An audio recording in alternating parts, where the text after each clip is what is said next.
Alright, so Season 9 is here. With it, we've got some fresh new items, some crazy new relics, a beautiful new conquest map, and let's not forget a brand new game mode, Slash. Or Cliege, for those of you who are cultured. Our new game is finally here. Now, I don't know about you, but the first few days of this game mode were a roller coaster of emotions. First there was excitement, then there was disappointment, a slight bit of despair, followed by acceptance. All in all, Cliege just took a little more time to figure out. When Titanforge told us Slash would be a combination of Siege and Clash, I made the assumption of, cool, we're gonna get the best of both worlds. Unfortunately, what we got seemed a little far off, at least initially. Upon first loading into Cliege, I mean, let's be real, it just felt like the Clash map with Siege juggernauts. It still has 2 lanes that take 2 seconds to rotate to, it still has a contested red buff at the center and Apophis eventually spawning, but after a few matches in, the real differences start to come more into focus. Well, yes, there is still a single red buff that you must fight over at the start of the map. There are 3 buff camps now in the back, 2 mana buffs and 1 speed buff. You also have the Siege camp that will spawn on either the left or the right and then switch lanes on its next spawn, as well as your own Juggernaut spawn point in your own jungle. So unless you're being forced into your base and unable to leave, you should always be able to pick up at least one of these to help out with lane pressure.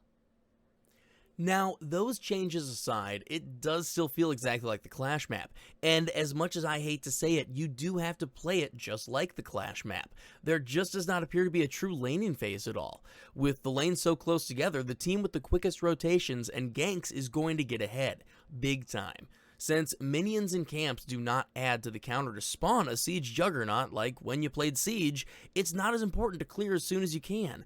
Aggression is really the name of the game. If you try to sit a carry in a lane to just farm up to late game, it takes no time for an entire enemy squad to just roll up and kill them, then rotate right back over to the other lane and kill the rest of your team. In Siege, there was a vast jungle that you could work with, meaning you could have a laning phase, even if it was short, and farm up without the threat of a gank until later on in the game. If an enemy was missing from a lane, you had plenty of time to communicate that to your team on the other side so they could play safe and plan accordingly. In Slash, however, by the time the enemy starts to rotate, you're already getting 5-man Scorching Blinked before the VGS warning even goes off.